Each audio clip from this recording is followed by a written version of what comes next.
l'histoire de l'islam de France, c'est le caillou dans la chaussure de la représentation politique.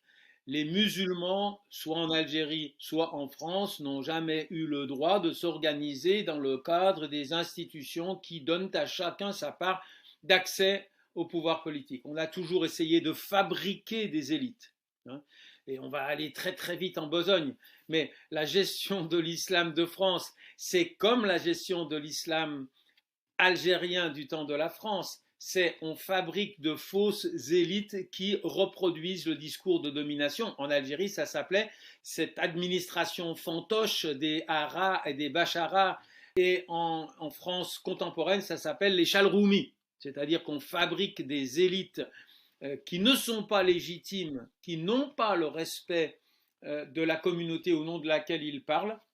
Eh bien ça, oui, effectivement, c'est une constante, c'est une formidable maladresse, parce que si l'on altère les mécanismes de la représentation, si on ne laisse pas un coefficient, un musulman doit avoir en France le droit de s'exprimer, y compris et peut-être surtout sur un mode oppositionnel.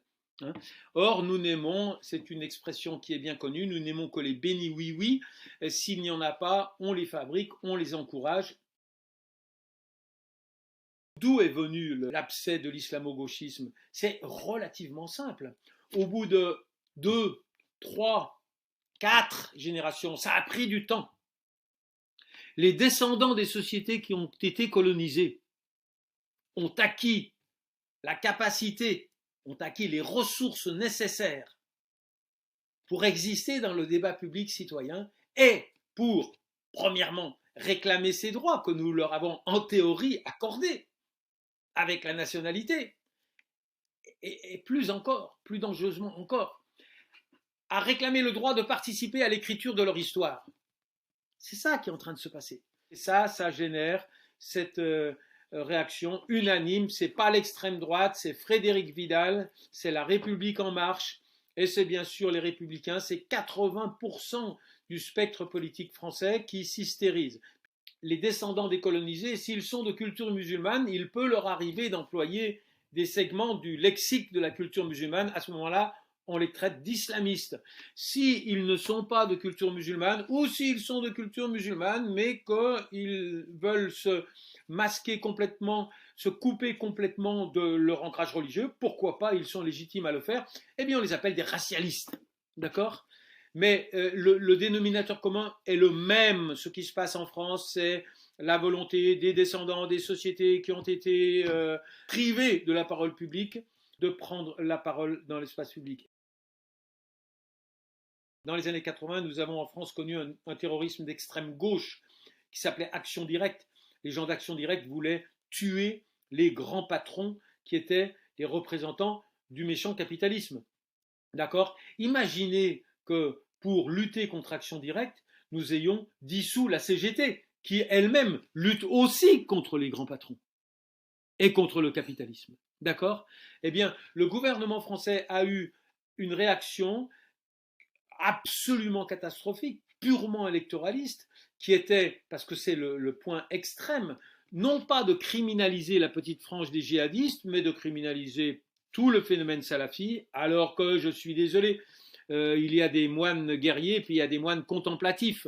Le salafi contemplatif n'est pas forcément un ennemi politique. Mais on ne s'est pas arrêté là. On a criminalisé toute la mouvance des frères musulmans, mais également le Bondi Blog, et puis, je dirais, au bout de la chaîne, le CCIF, c'est-à-dire une association qui, par des moyens parfaitement légaux, donnait la possibilité à ceux qui se sentaient discriminés, à ceux qui auraient pu vouloir se radicaliser, de lutter sur le terrain judiciaire et légal. Eh bien, on va les criminaliser. Donc, c'est une réponse qui est absolument catastrophique, absolument irrationnelle, mais véritablement contre-productive, puisque nous aurions dû avoir dans le camp de ceux qui luttent contre la radicalisation une majorité de la communauté musulmane. Or, nous en sommes arrivés à stigmatiser, je dirais, tout musulman croyant. Le seul musulman qui est légitime dans le champ politique français, c'est le musulman qui est plus musulman. Mais le musulman qui, à 5 heures de l'après-midi, refuse de boire le pastis et trouve, ou la bière et trouve plus sain d'aller faire sa prière, c'est déjà too much. Il est déjà celui-là potentiellement dangereux et il est stigmatisé. Donc nous aboutissons à cette situation paradoxale où nous avons exclu une écrasante majorité de la communauté musulmane de la lutte légitime que nous devons tous mener contre les expressions extrêmes de la violence dite islamique. Nous exacerbons les tensions internes à notre société puisque nous sommes en train d'aller vers le pire du pire. Nous sommes sur un terrain d'une surenchère raciste que se dispute la classe politique tout entière entre M. Bertrand, Mme Pécresse et M. Macron. Tous les matins, on invente une nouvelle façon de stigmatiser les musulmans.